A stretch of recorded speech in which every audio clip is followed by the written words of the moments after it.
Arab രാഷ്ട്രങ്ങൾക്കൊരു പ്രതിസന്ധി വന്നാൽ ഇടപെടാൻ സുരക്ഷ വാഗ്ദാനം ചെയ്ത അമേരിക്ക പോലും ഉണ്ടാകില്ലെന്ന തിരിച്ചറിവിൽ നിന്നാണ് നാറ്റോ മാതൃകയിൽ ഒരു അറബ് സഖ്യസേന എന്ന ആവശ്യം ഉയർന്നു വരുന്നത്. നാറ്റോയിൽ അംഗത്വമുള്ള ഏത് രാജ്യത്തെയും മറ്റൊരു രാജ്യം ആക്രമിച്ചാൽ അംഗത്വ രാജ്യങ്ങൾ ഒറ്റക്കെട്ടായി എതിർക്കും. നാറ്റോയ്ക്ക് സ്വന്തമായി സൈന്യമുണ്ട്. അംഗത്വ രാജ്യങ്ങൾ അവരുടെ തോതനുസരിച്ചുള്ള സൈനികരെയും ആയുധവും പണവും സാങ്കേതിക പശ്ചാത്തല സൗകര്യവുമെല്ലാം നൽകണം. ഇതേ മാതൃക അറബ് രാജ്യങ്ങൾ കൈക്കൊള്ളണമെന്ന ആവശ്യത്തിന് വർഷങ്ങളുടെ പഴക്കവുമുണ്ട്. ഖത്തറിനെ ഇസ്രായേൽ ആക്രമിച്ച പശ്ചാത്തലത്തിൽ ഈ ആവശ്യം വീണ്ടും ഉയർന്നു വരികയാണ്.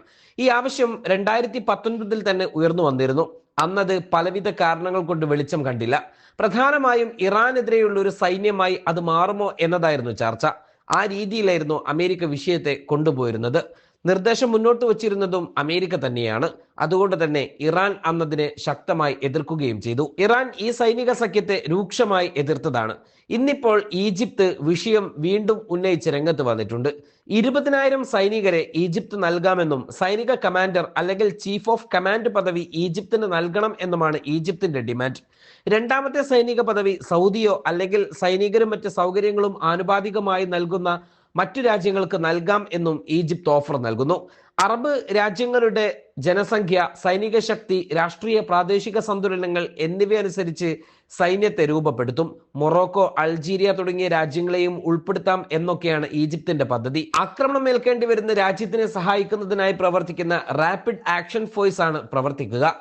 എന്നാൽ ഈജിപ്ത് ഉദ്ദേശിച്ച ഈ സൈനിക സഖ്യം നടക്കാൻ പോകുന്നില്ല എന്നാണ് പ്രമുഖർ പറഞ്ഞു വെക്കുന്നത്. ഒന്നാമത്തെ കാരണം നേതൃത്വം നൽകുന്നത് ഈജിപ്ത് തന്നെയാണ് എന്നതാണ്. അമേരിക്കയുടെ നാവായും ഇസ്രയേലിന്റെ നിഴലായും നടക്കുന്ന ഈജിപ്തിന്റെ രാഷ്ട്രീയ നീക്കങ്ങൾ അറബ് രാജ്യങ്ങൾ അത്ര പെട്ടെന്നൊന്നും ഉൾക്കൊള്ളാൻ കഴിയില്ല. അവർ പലപ്പോഴും സംശയദൃഷ്ടിയിൽ മാത്രമാണ് ഈജിപ്തിന്റെ നീക്കങ്ങളെ നോക്കിക്കാണാറുള്ളത്. മാത്രവുമല്ല, അൾജീരിയ, മൊറോക്കോ തുടങ്ങിയ രാജ്യങ്ങളെ ചേർക്കുന്നതിനോട് സൗദി ഉൾപ്പെടെയുള്ള രാജ്യങ്ങൾ സ്വീകാര്യമാവണം എന്നുമില്ല. മറ്റൊന്ന്, ഇത് തുർക്കിക്കും ഇറാനും സ്വീകാര്യമാവുകയില്ലെന്ന് മാത്രമല്ല, ഈ രണ്ട് രാജ്യങ്ങളും ഇതിനെ ശക്തമായി എതിർത്തിട്ടുള്ളതുമാണ് എന്നതാണ്. ഈജിപ്തിന്റെ ഈ സൈനിക ആവശ്യ നീക്കം പോലും ദുരൂഹമാണെന്നാണ് വിശകലന വിദഗ്ധർ മുന്നോട്ട് വെക്കുന്നത്. സ്വാഭാവികമായും ഇറാനെതിരെ എന്ന രീതിയിൽ ഈ സഖ്യത്തെ പരുവപ്പെടുത്തിയാവും അമേരിക്ക ഉൾപ്പെടെ ചെയ്യുക. നിലവിൽ ഇറാനും അറബ് രാഷ്ട്രങ്ങളും തമ്മിൽ ചൈനയുടെ ഇടപെടലിനെ തുടർന്ന് മികച്ച സൗഹൃദത്തിലാണ്. സൈനിക സഖ്യം എന്ന ഈ നീക്കം ഈ രാജ്യങ്ങൾ തമ്മിലുള്ള സൗഹൃദത്തെ സാരമായി തന്നെ ബാധിക്കും. പ്രാദേശികമായ ശക്തമായ വിയോജിപ്പ് ഈ നീക്കത്തിനോട് ഇറാനുണ്ട്. ഇറാൻ അവരുടെ തന്നെ മിലിഷ്യകളെ ഉപയോഗപ്പെടുത്തിയാണ് സയനിസ്റ്റ് ഭീഷണിക്കെതിരെ മുന്നേറ്റം നടത്തുന്നത്. നാളെ ഇറാനും അറബ് രാജ്യങ്ങളും തമ്മിൽ അനൈക്യമുണ്ടായാൽ ഈ നീക്കം ഇറാനെയും ബാധിക്കുമെന്ന് ഇറാന് തന്നെ വ്യക്തമായി അറിയാം. മാത്രവുമല്ല, ഈജിപ്ത്, ജോർദാൻ, സൗദി, UAE എന്നീ രാജ്യങ്ങൾക്ക് മാത്രമായിരിക്കും നിയന്ത്രണമുണ്ടാവുക എന്നതും ഇറാൻ ഈ നീക്കത്തെ എതിർക്കാൻ കാരണമാകുന്നു. ഇതിനേക്കാൾ ഏറെ ഈ പദ്ധതി 2019 അമേരിക്ക തന്നെയാണ് മുന്നോട്ട് വെച്ചത് എന്നതും ഇറാനെ ഈ നീക്കത്തോട് ശക്തമായി വിയോജിക്കുന്നുണ്ട്. അമേരിക്ക മുന്നോട്ട് വെക്കുന്ന പദ്ധതിയിൽ ഇറാൻ ഉൾപ്പെടാൻ ഈ സഖ്യവും അമേരിക്കയും താല്പര്യപ്പെടുകയുമില്ല എന്നത് മറ്റൊരു യാഥാർത്ഥ്യം. അമേരിക്കൻ പിന്തുണയുള്ള സുന്നി ബ്ലോക്ക് എന്നാണ് അന്ന് ഇറാൻ ഈ നിർദ്ദേശത്തെ വിശേഷിപ്പിച്ചിരുന്നത്. അന്ന് അഥവാ 2019 ഈ പദ്ധതിയെ എതിർത്ത് രംഗത്ത് വന്നവരായിരുന്നു ഈജിപ്ത് എന്നതും ശ്രദ്ധേയമാണ്. ഇതിൽ നിന്ന് വ്യത്യസ്തമാണ് തുർക്കിയുടെ നിലപാട്.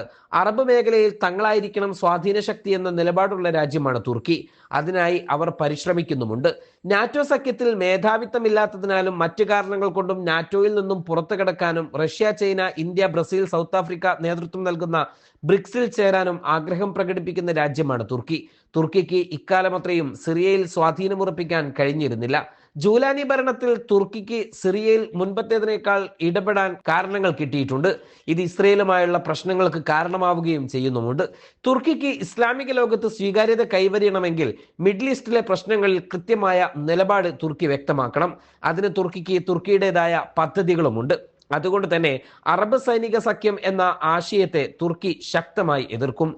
മാത്രമല്ല, ഇപ്പോൾ നിലവിൽ നാറ്റോ അംഗരാജ്യമായതിനാൽ മറ്റൊരു സഖ്യത്തിൽ ചേരാനും തുർക്കിക്ക് കഴിയില്ല. അഫ്ഗാനിസ്ഥാൻ, അസർബൈജാൻ തുടങ്ങിയ രാജ്യങ്ങളുമായി ചേർന്ന് മറ്റൊരു ശൈലി സ്വീകരിക്കാൻ തയ്യാറെടുക്കുകയാണ് തുർക്കി. ഇപ്പോൾ നാറ്റോയിൽ നിന്നുള്ള പിൻവലിയൽ താല്പര്യത്തിൽ ഇതൊരു കാരണമാണ് എന്ന് കരുതുന്നവരും ഉണ്ട്. എല്ലാവർക്കും പൊതുശത്രു ഇസ്രയേലാണ്. എന്നാൽ വിശ്വസനീയമായ ഒരു സഖ്യത്തെ രൂപപ്പെടുത്താൻ ആർക്കും താല്പര്യമില്ല എന്നതാണ് വാസ്തവം. ഇതിന് നേതൃത്വം നൽകുന്ന ഈജിപ്തിനെ ഇവിഷയത്തിൽ വിശ്വസിക്കാനും കൊള്ളില്ല എന്ന അവസ്ഥയാണ്. ഏതായാലും ഈജിപ്ത് ആവശ്യം ഉന്നയിച്ചു കഴിഞ്ഞു. അറബ് സമ്മിറ്റ് ഈ വിഷയം ചർച്ച ചെയ്താൽ എന്തായിരിക്കും ഇതേ തുടർന്നുള്ള തീരുമാനം എന്നതിനെക്കുറിച്ച് കാത്തിരിക്കുകയാണ് ലോകം.